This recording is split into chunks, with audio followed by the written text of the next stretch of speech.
Mae'n prysuro fan hyn ym mhabell y ceffylau, a dyn ni'n dilyn y Pencampwriaeth yn adran y Ceffylau Chwaraeon ac Heledd.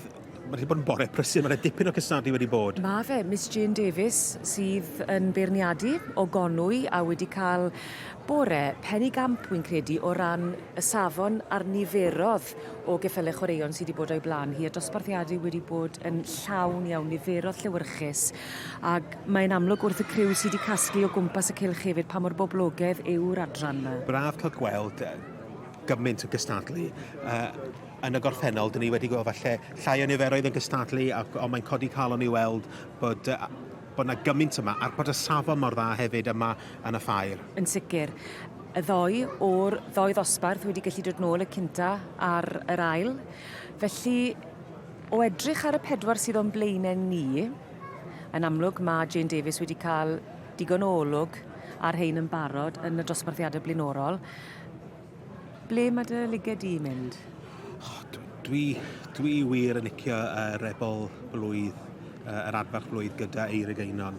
Dwi'n meddwl bod o'n edrych yn ffantastig ac yn rili sefyll allan heddiw, ond mae'r swclyn yr eboles... Yr un yma, ie? Dyma'r un dwi'n ei licio. Mae'r un enillodd a dosbarth i'r swclod gyda Simon Charlesworth, sef Ashley's Candy Queen. Mae'r heti ffair o ti'n mynd i fod yn gywir? Ti wedi. David Oliver gyd i ddod o to. Yn do.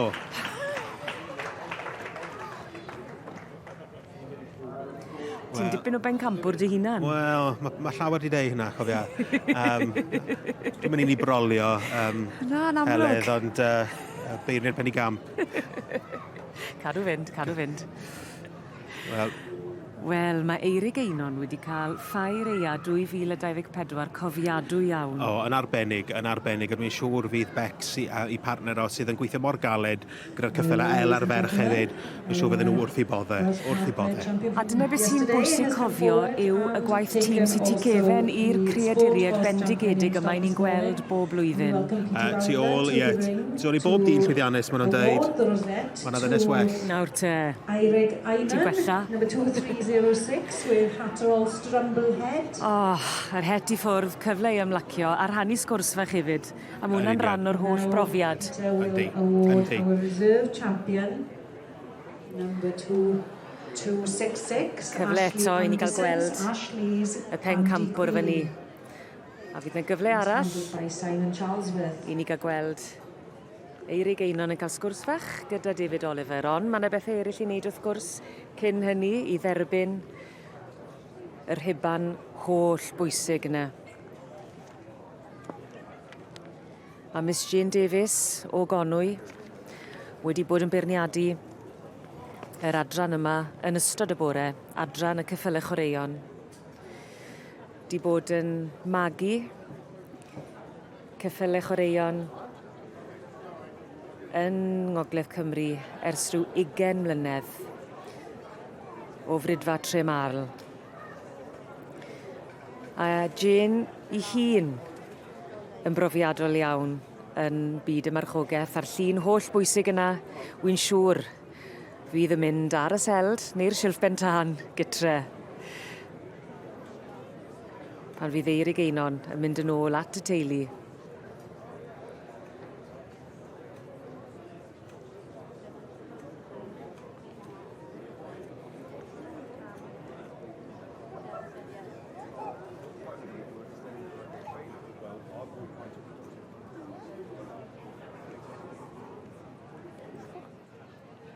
What are we going to do, David? Wel, Eirig, Pencampwr unwaith eto yn y ffair. Ni'n redeg mas o rhywbeth i siarad beth ti? Na, fyddai'n gallu meddwl am lot o bethau siŵr. Dreams. What dreams are made of?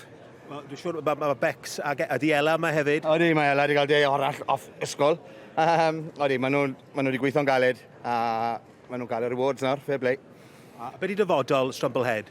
Bydd e cadw fe mlaen nawr a gobeithio bydd Ela'n reid o fe dan gywrw yn y fe.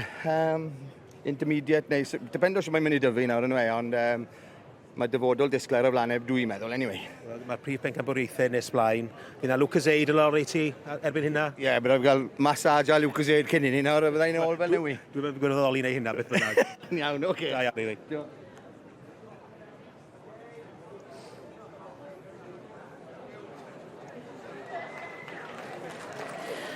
Ar ôl yr holl trefnu, yr holl baratoi, a'r holl gynllunio, dyma ni y Pinnacle, a mae werth dod yma i'r ffairia i weld y creaduried bendigedig llongyfarchiadau mawr iawn i Hattrell Strumblehead, yn eiddo i Eirig Einon ac yn Pencampwr yma gyda'r ceffylau chwaraeon.